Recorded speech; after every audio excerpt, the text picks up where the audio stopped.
It's time for the Northwoods Cooking Show.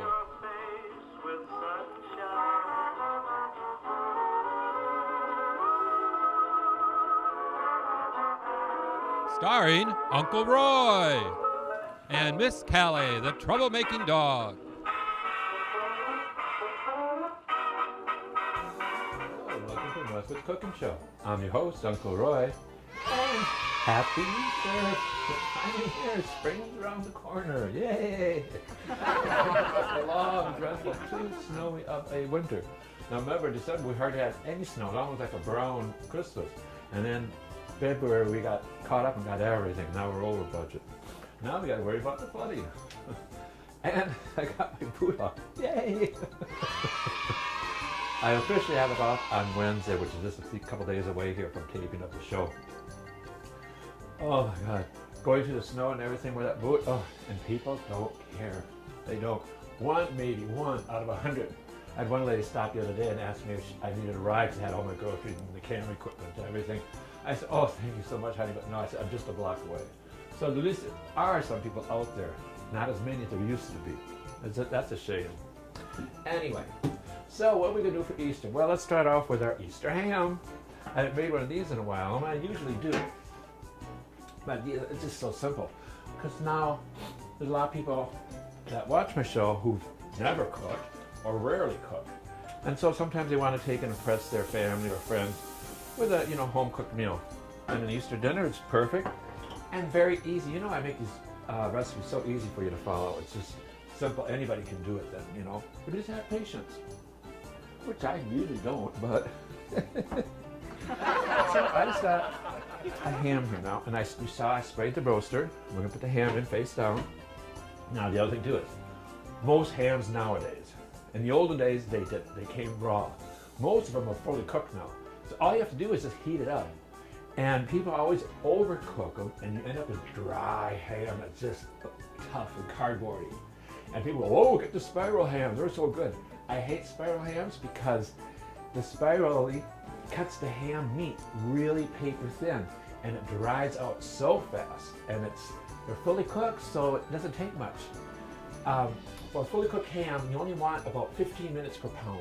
Now I've got just about an 8-pounder here, so it's going to take me about an hour and 3/4 to cook the ham thoroughly. Not cook it, heat it. Because it's fully cooked. Look at your labels on your hams. Most of them will say nowadays fully cooked because they smoke them and everything. So all you have to do is heat it up. You don't need to bake it in the oven, half an hour per pound on raw meat and this and that, 180 degrees. It's going to dry it out. You only need to get an internal temperature of 120 because it's fully cooked. It's already cooked. You don't have to worry about trichinosis.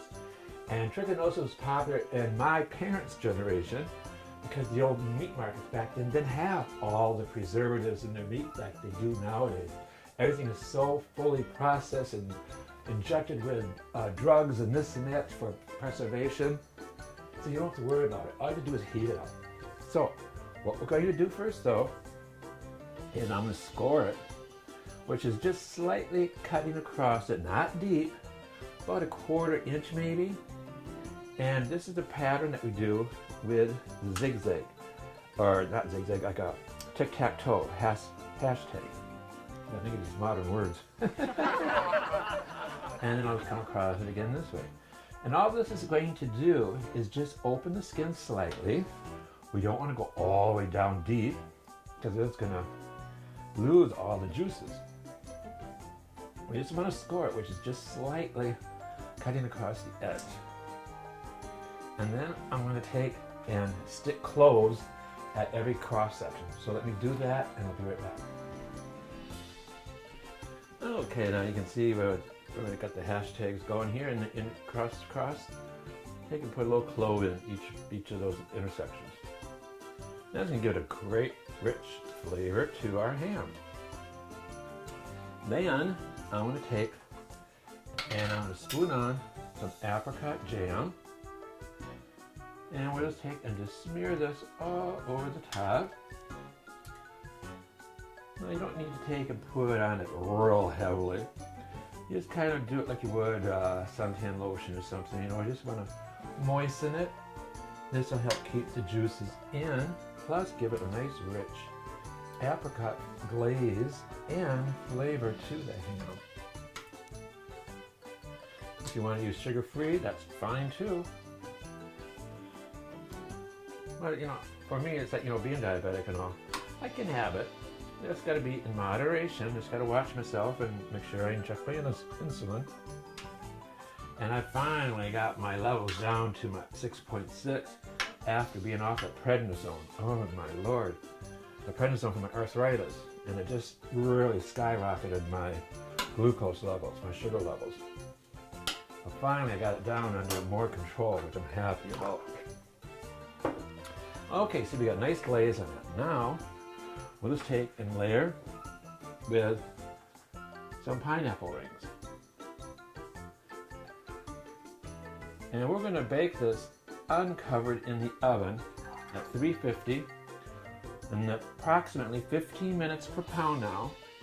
And like I said, until we have an internal temperature of 120 degrees. We don't want to get 165. We don't want to get 180. 180 is the old raw pork deal. This isn't raw. Remember now, these hams are fully cooked nowadays. So we don't need to take and get that high temperature again. And that's what dries it out. So now we'll just take and I'll put some water in the bottom, of course. We don't want to have it dry. And you just want to have enough there for a nice good base, approximately 1.5 to 2 inches in the bottom. It'll help to keep it from drying out also. Now this gets cooked, gets baked uncovered. We don't need to cover it because we're just heating up the meat. We're not cooking it thoroughly because it's already fully cooked. So let me put this in the oven and we can get on with our second dish. Oh, and I almost forgot, don't forget the cherries. That's in the circles. Okay, so let's go on with our side dishes now. We're going to try something new, which I always do. We got to add something new every year. Got to Uncle Roy it up a bit. And this year we're going to be doing a spinach and artichoke bread pudding. Does that sound good? This would be bread puddings don't have to be sweet. They don't have to be caramel and sugar and everything. This is going to be a savory bread pudding, so this is going to be like a casserole on the side for your ham, to come with your ham. This is really lovely, really, really lovely. And so what I always do, when I'm at the store, I look in the day-old bakery section because you want day-old bread. You know, you don't want to use that fresh bread. So just get some stale bread. It's on sale and everything else, so it's going to, you know, save you money too. And we're going to need approximately 4 cups of this. So probably this may only need 1 or 2 loaves here. Let me see. That makes it cutting so much easier. And we're going to just take and just cube this up. So let me just cut this up into cubes and then we'll be right back. Okay, so that ended up to being 1 of the loaves of the French loaf bread there. 4 cups of the nice loaf bread. And I'm going to use the other loaf of French toast. Oh, it'll be wonderful French toast. Anyway, now in our bowl here for the liquid ingredients, I also have water boiling for my spinach.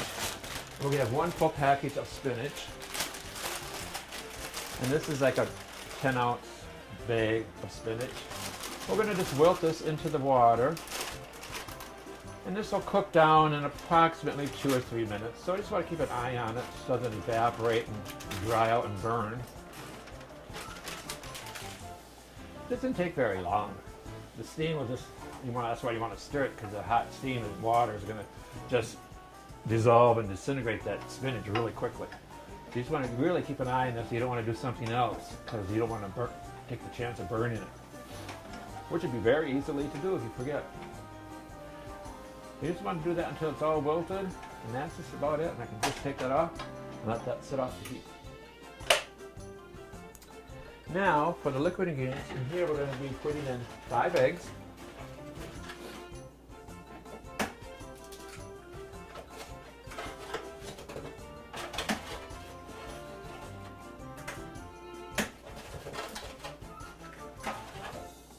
Now you see I'm just cracking on the side of the countertop like this. Because if you do it on the edge of the bowl, then you're going to end up getting eggshells in your mixture. So if you do it on a flat surface, just touch it like that. Tap it lightly, you go be able to crack the egg open without having to eat the shells in. Always learning something new every day. Then also in here we're going to be putting in 1 1/4 cups of heavy cream, which is liquid whipping cream. But I'm going to do a little touch different here, in that I'm going to do half heavy cream and half evaporated milk. So I'll do 3/4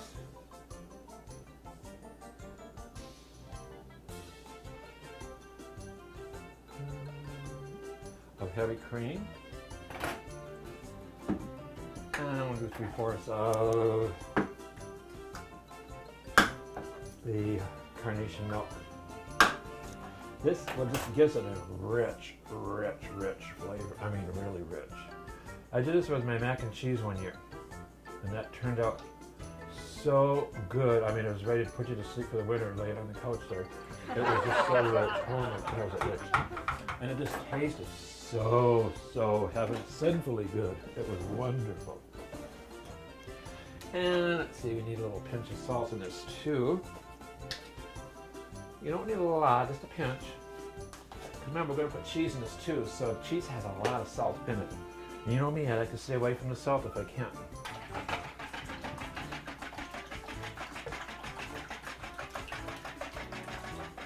So we'll just put this together.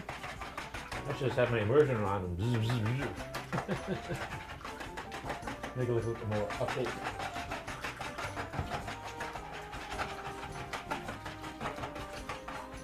There we go. And then we also need a 1/2 cup of Parmesan cheese.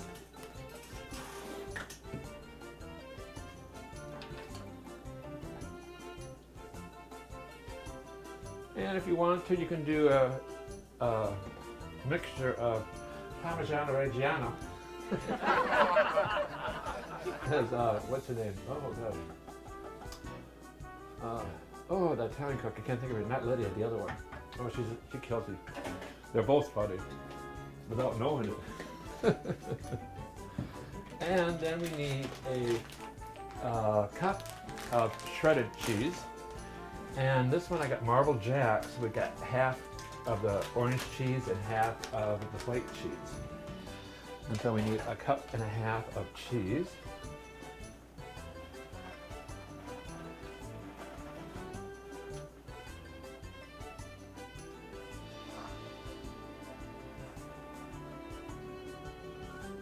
And you don't have Marble Jack, you know, you can do half cheddar and half Swiss if you want to. That's a good combination too.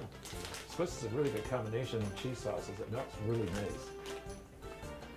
Then we'll just take and mix this up. Spinach one.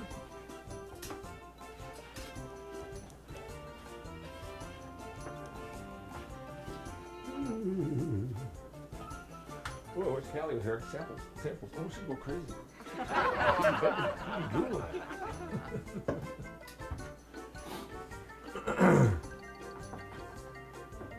Okay, and let's see.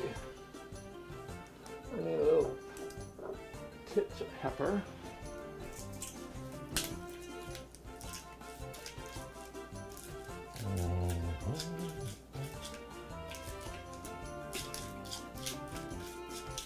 Go.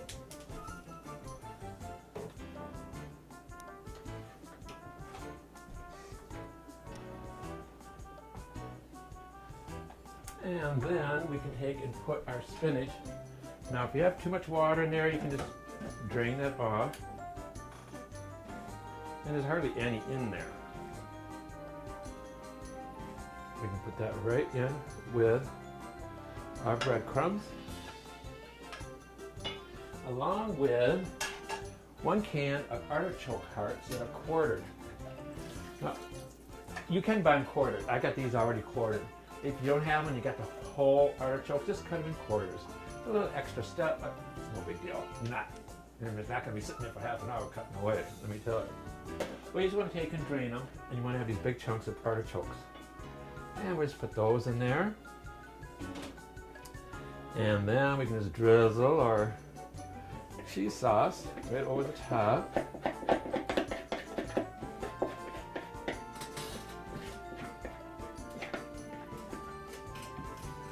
And then we'll just mix this all together. And this is going to be going into a 9-inch square pan. Now, if you have a larger family, just double everything. You can put it in a 13 by 9-inch pan. But we're going to take and put this in a square pan. I'm just doing a smaller recipe. I'm not feeding the whole family in an army here. But like I said, you can always increase these, the proportions. Just double it for a larger family. Now, the best thing to do is let this soak overnight, because then that bread is going to really, really absorb all the flavors. Now it's on here. Make sure you spray your pan. So I just have a 9-inch square pan here. And then we'll just pour this right into our baking dish. Ooh, this is look good, look good.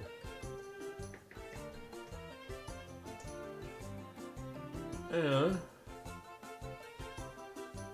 I want to take and I want to pour in just a little bit more liquid. One reason is to get rid of it. But the other reason is the breadcrumbs are a little bit large. And I want to make sure they get soaked up with the egg mixture. I'm just going to get rid of that. That way I don't have to worry about having a spoiled milk in a can in the fridge. You don't want that to happen. You have to pour it into a plastic container and put a lid on it. There. Now we can just let this soak overnight.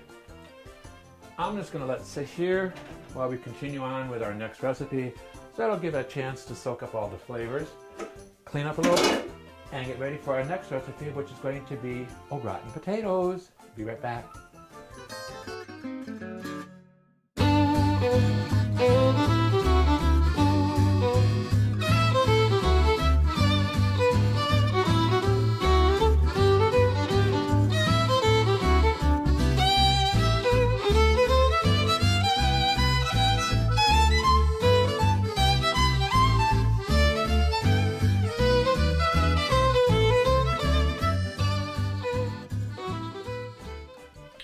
Okay, now for our cheese sauce, I have 1 stick of butter, half a cup, along with half a cup of flour. The butter is already melting, and this is going to be our roux. This will be the thickener for the cheese sauce. Now it's on the runnier side, and that's fine, because if it's thick and lumpy, that's how you get your lumps in your gravies. So you want a smooth roux. You can see? I don't know if you can see that. See? It's flour and butter, but it's nice and smooth. That's just even amounts, equal amounts of butter and flour. You can adjust it depending upon how large amount you want to make. Then we'll put in 2 cups of cream. I'm going with half cream and half milk. Let me just take it off there for a second. I don't want to burn it. So we can get a nice, rich cream sauce. I could have just used the other half of the carnation milk in this too. If you didn't want to put that all into your bread pudding. That would have been a good way too. Either or, but I just didn't want that bread pudding to dry out. I want it to be a little moisture. So anyway, we have 2 cups then of milk. Put this back on the heat. And then I have 2 cups of shredded cheddar cheese. Of course, you can use any kind of cheese you want to, basically. Depending on your flavors, what you want to give. Mixture of this, mixture of that, etc. But I like the sharp cheddar, just to give it a more richer flavor. I don't care so much for the can of cheese sauce, that cream mushroom soup. You get the cheese one. It's a little blander. You could use that if you want to, and then doctor it up and add more cheese to it. So I'm going to put this in, 2 cups of milk. Stir that around. Along with our 2 cups of cheese. Now I'm going to wait a bit for this to heat up before I add the cheese. So I don't want to run the risk of coagulating the sauce by having cold cheese in the hot sauce, and the sauce hasn't had a chance to thicken up yet, you know? Because we still have the milk in there and stuff. So just let this start to set up a little first before we add the cheese. The cheese is going to melt on its own, even in the hot sauce. You just want to make sure that sauce is thick, is what I'm trying to say. Now, you might want to put a pinch of salt in. I wouldn't. This is, like I said, cheese has a lot of salt in it. You really don't need to. If you want to, maybe a little touch of white pepper, not black. I would go with white pepper, just so you don't discolor the cheese. And so, let's let me thicken this up, and then we'll add the cheese, and I'll be right back. Okay, now, I got this nice thick cheese sauce. Thin it out a little bit more. I had to thin it out a little bit more too. Adding approximately another cup and a half of milk. It was really thick, really thick. And that's because, 2 cups of cheese in there is going to thicken it up too. So you just, add a little milk at a time just to thin it out. And always put in what you can't take out, so don't pour a lot in. Just thinning that out a little at a time here until you get the nice consistency that you want. And we want a nice thick, creamy consistency, but we don't want it overly thick like a pudding. We don't want it that thick. You want that gravy. So we got that. Put that aside. And then we can go on with our potatoes. So, let's see, I got that going. I just have about 5 potatoes here. I'm not making a whole lot. And if I happen to have leftover cheese sauce, no big deal. I can always freeze it, or just put it in a container, let it cool at room temperature, and then put it in the fridge. Put it in right away, it's going to be sour when it cools down in the refrigerator. So let it cool at room temperature, and then put it in the refrigerator. Well, let me just slice these up here.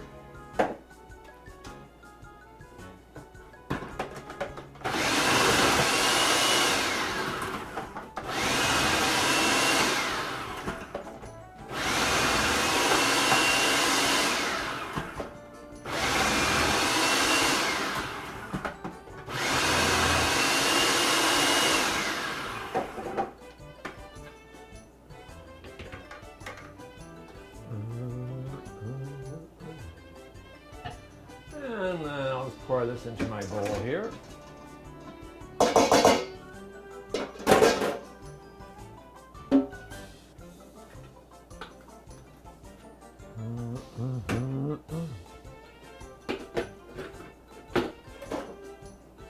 Boy, I ever chopped it up. Boy. Woo-hoo. I didn't get the slices until the very end. That was on the right blade. I didn't have it on a shredder. Huh. Oh well. Got cheesy mashed potatoes. There's some slices in here. But more than it just got all shredded. I don't understand that one. Oh well. Waste not, want not. This is going to work out just fine anyway. Well, it'd be like a cheesy mashed potato with slices in there. Now we just pour our cheese sauce into here. And I don't think we're going to be needing all of it. We'll just try here a little at a time. See how it works.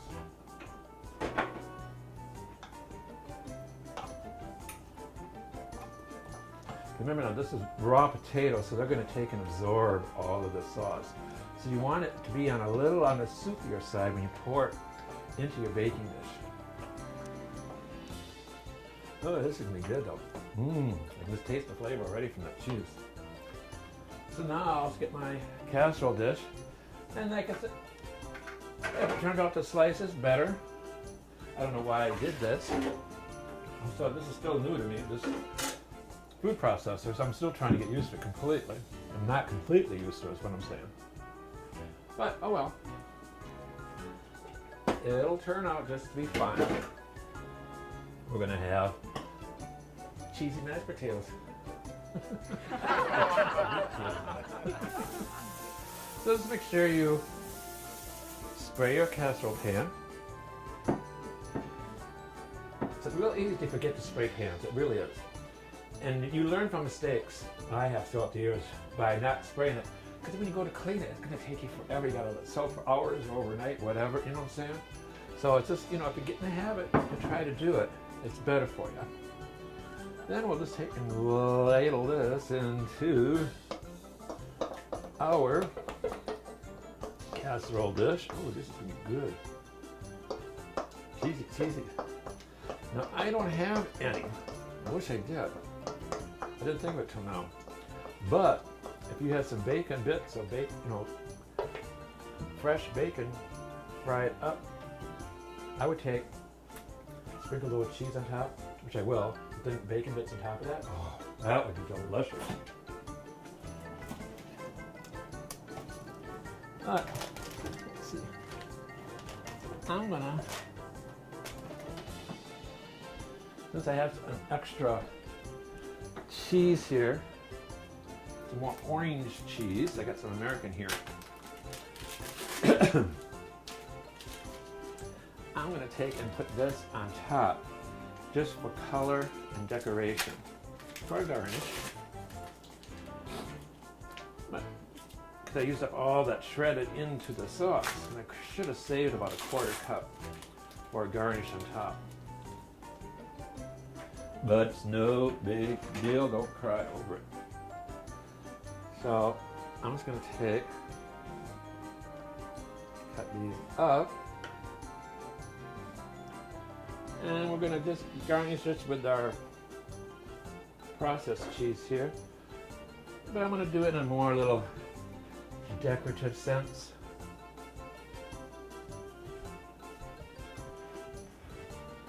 Just to give it a little festive flair. And I'm just layering these across the top, just for a little color and presentation. And you can see, I don't know if you can see that. I don't want to tip it up too far and spill everything. But I have it, in these little diamond shapes there, or triangles. Now we can put these into our oven. I'm going to wait till a while yet before the ham gets done. And that should be in about another hour and a half. So in approximately half an hour, I'll put my casseroles in for our Easter dinner. And then we'll be right back. Okay, here's our Easter dinner. We have the wonderful ham and pineapples. And I just put a little garnish of lettuce and celery on here just to color it up in the serving plate. And then we have our gratin potatoes. You can see how pretty that is with the cheese slices like that. And then we have our spinach artichoke bread pudding. And this is what our final product looks like. A wonderful dish for Easter. And you can just come up with any fancy dessert that you want to too. Of course, time restrictions. I don't have time to make everything, so that'll be another episode maybe. But you can check out my website on YouTube, and I've got recipes for the last 8 years. And I have plenty of desserts and festive Easter treats on there too. So from the Northwoods Cooking Show, we'd like to say, eat healthy, be safe, and spread the sunshine. Bye-bye.